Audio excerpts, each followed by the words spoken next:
오늘 나의 고백이라는 제목으로 함께 귀한 말씀 나누길 소망합니다. 큰 은혜 받으시기를 바랍니다. 예. 여러분 히틀러 잘 아시죠? 네. 외국 사람인데 몇 명 아는 사람들이 있죠. 그중에 히틀러도 잘 아는 사람입니다.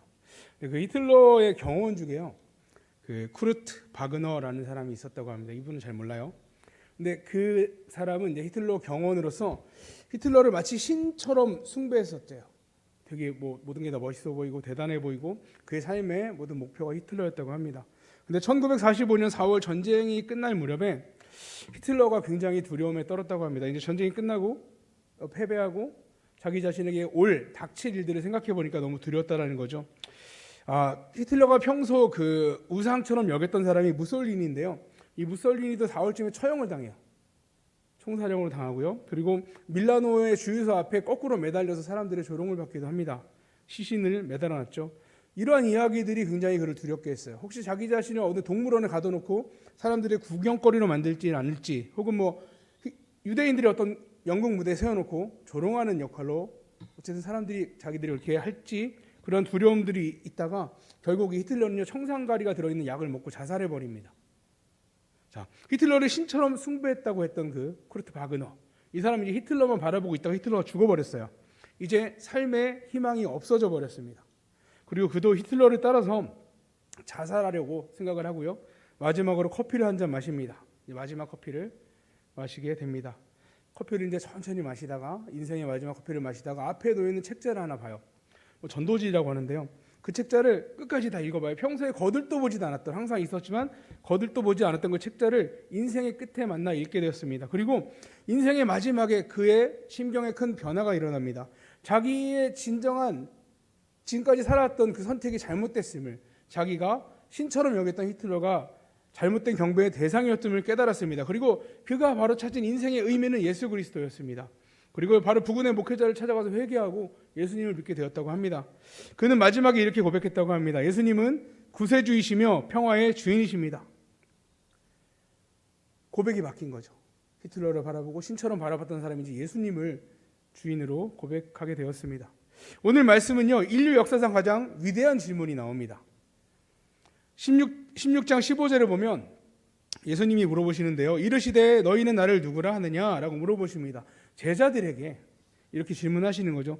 예수님께서 하시는 이 질문은 우리의 신앙 고백을 물어보시는 중요한 질문입니다. 예수님은 어떻게 생각하냐는 거죠. 우리 성도 여러분, 여러분에게 예수님은 누구신가요? 만약에 이 질문을 받았다면 뭐라고 대답하실래요? 혹시 생각해 보신 적 있으세요? 내가 예수님을 누구로 고백하는지. 모든 사람은 죄인입니다. 로마서 3장 23절에 분명히 기록되어 있죠. 또 죄의 삭은 뭐죠? 사망이죠. 너무나 잘 아는 말씀입니다. 만약에 모든 사람이 죄인이다, 그래서 죄의 삭은 사망이다라는 것까지 연결된 이것을 부정한다면 마치 나는 영원히 죽지 않고 살 거야 라고 말하는 것과 같다라는 것입니다. 물론 진정한 죄의 값은 영원한 죽음으로 받는 거죠. 두 번째 사망으로 받는 것이죠. 또한 죽음 이후에 심판이 기다리고 있습니다. 모든 사람이 이 심판 이후에 둘째 사망, 영원한 사망에 가느냐 아니면 상급을 받느냐로 나눠집니다. 영생을 얻는 거죠. 믿지 않는 자에게는 심판이 기다리고 있고요, 우리에게는 시상이라고 할 수 있나요? 우리가 하늘에 쌓아놨던 그 상급을 받는 시간이 되는 거죠. 기쁨의 시간이 되는 것입니다. 그러기에 모든 사람에게 구원이 필요한 것입니다. 구원은 모든 사람에게 중요한 것입니다. 받아도 되고 받지 않아도 되는 것이 아니라는 거죠. 믿는 사람이나 믿지 않는 사람이나 모든 사람에게 구원은 필요합니다. 왜냐하면 모든 사람이 다 죄인이기 때문이죠. 하나님께서 범죄한 우리에게 그 구원을 받을 수 있는 유일한 방법을 주셨습니다. 사도행전 4장 12절을 보면요, 이렇게 기록되어 있습니다. 다른 이로서는 구원을 받을 수 없나니 천하 사람 중에 구원을 받을 만한 다른 이름을 우리에게 주신 일이 없음이라 하였더라. 모든 사람 중에 구원을 받을 수 있는 다른 이름을 주셨다고요, 안 주셨다고요? 주신 적이 없대요, 하나님은요. 근데 희한하게 하나님은 주신 적이 없는데 받은 사람은 있어요. 다른 이름을 통해서 구원을 얘기하는 사람들이 있습니다.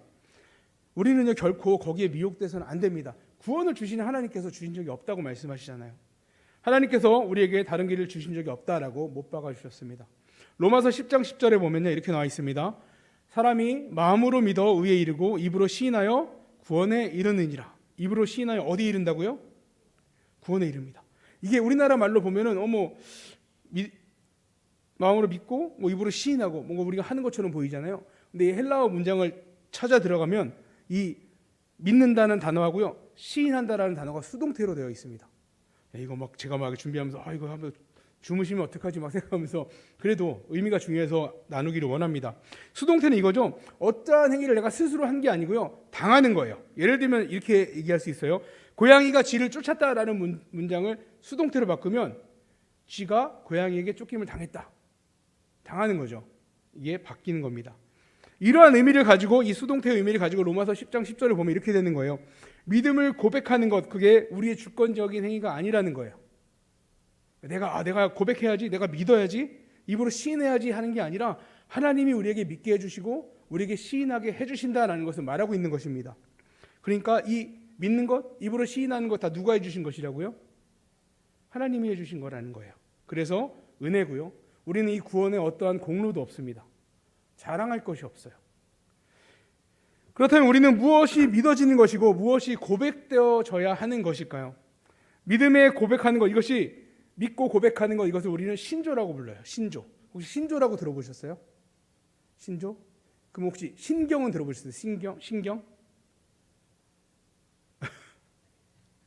우리 대표적으로 사도신경 고백하잖아요.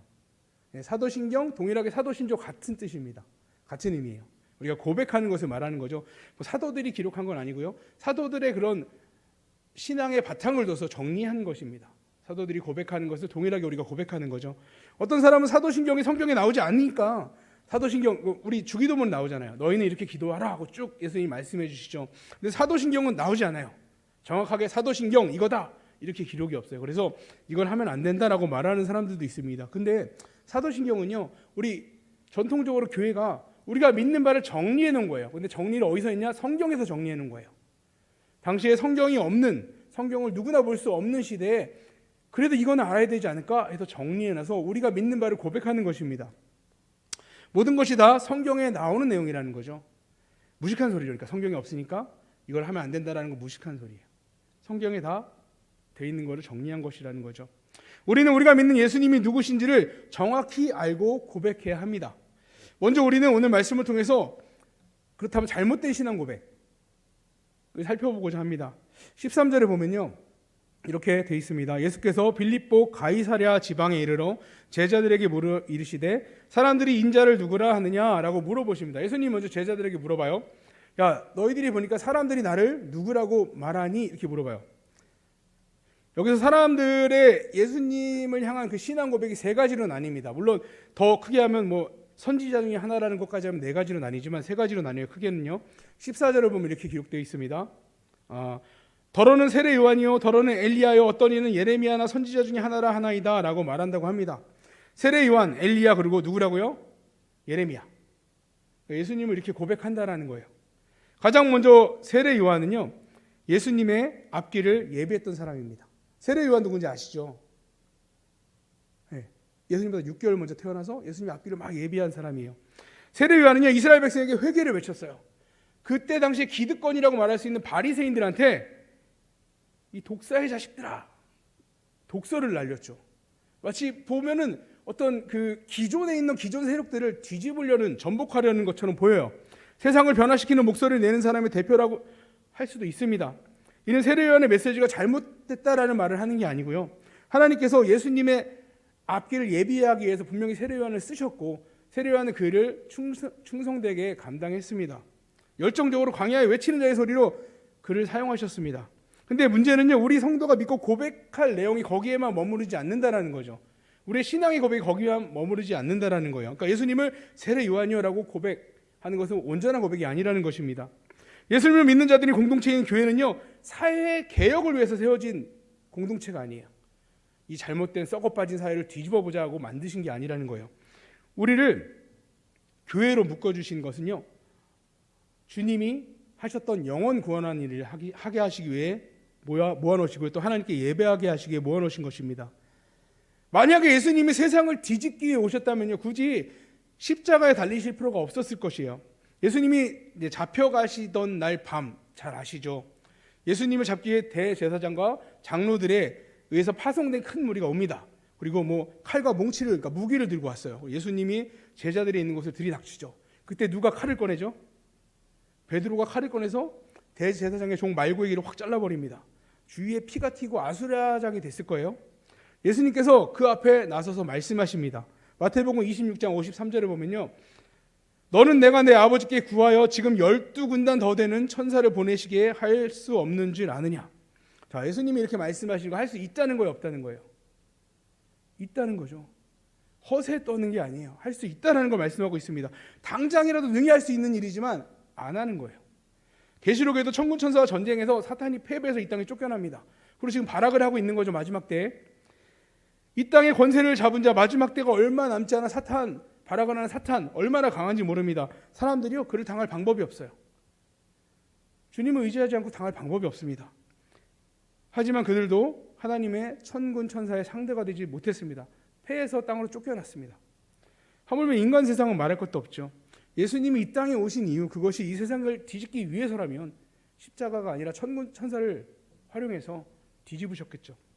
예수님의 몸된 교회가 해야 할 일 또한 마찬가지입니다. 세상을 뒤집는 일이 아니고요, 예수님을 따라 구원을 이룬 일을 우리가 받아 감당해야 합니다.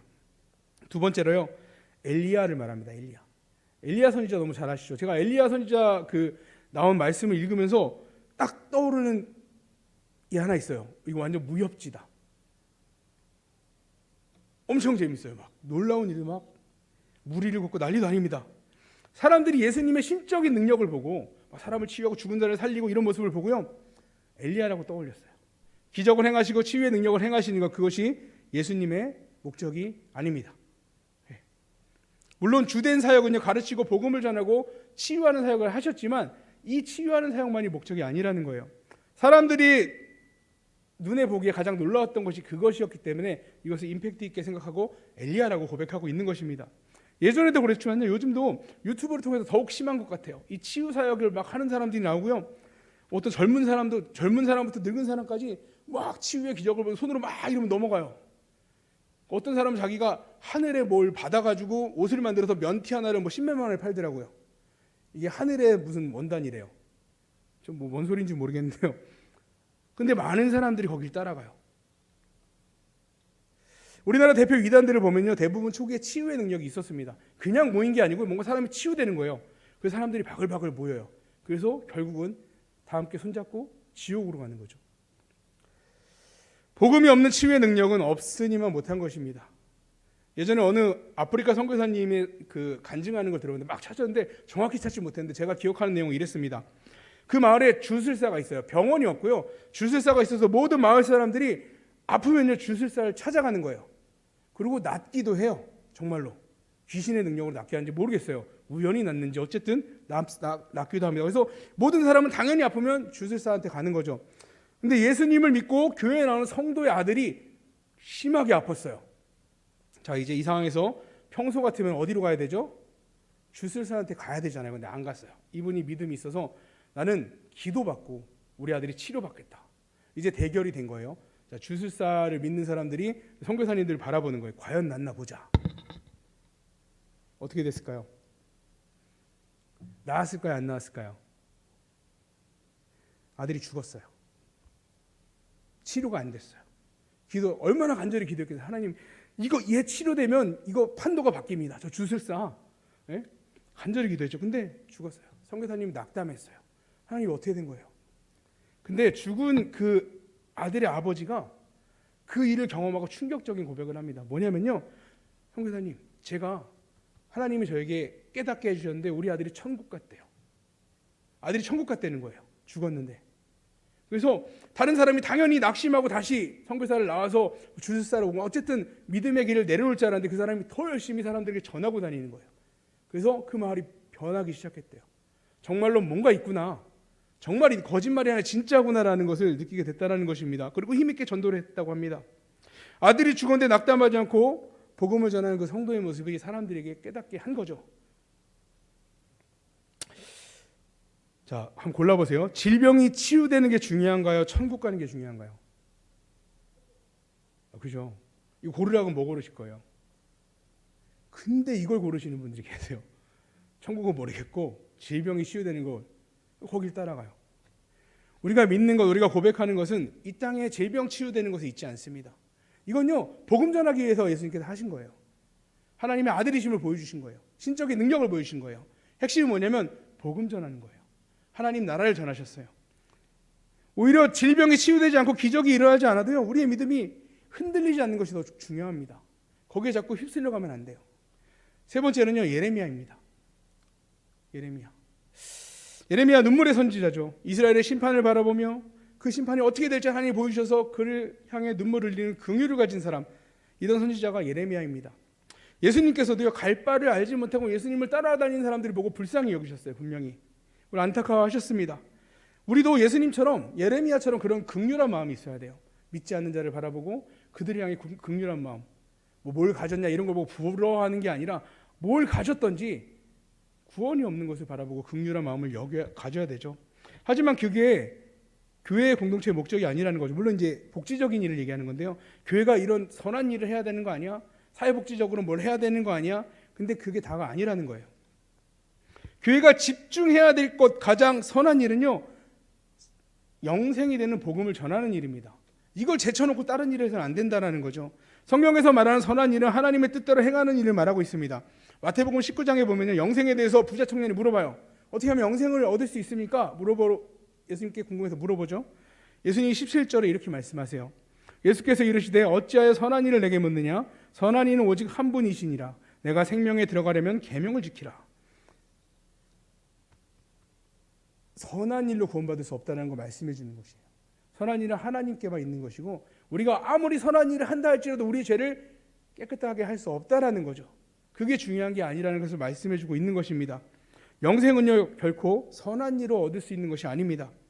만일 선한 일이 복음과 대치된다면요, 우리가 그 일에서는 안 되는 거예요. 선한 일을 행하려고 하는 게 복음 전하는 것을 막는다면 우리는 내려놔야 돼요. 이거보다 뭐가 더 중요하다고요? 복음 전하는 게 더 중요하다는 것입니다. 혹시 우리 성도님들 중에 나는 세례 요한, 예수님을 바라볼 때 세례 요한의 시각으로 바라보는 분 계십니까? 혹시 엘리야의 시각으로 우리 예수님을 바라보시는 분이 계신가요?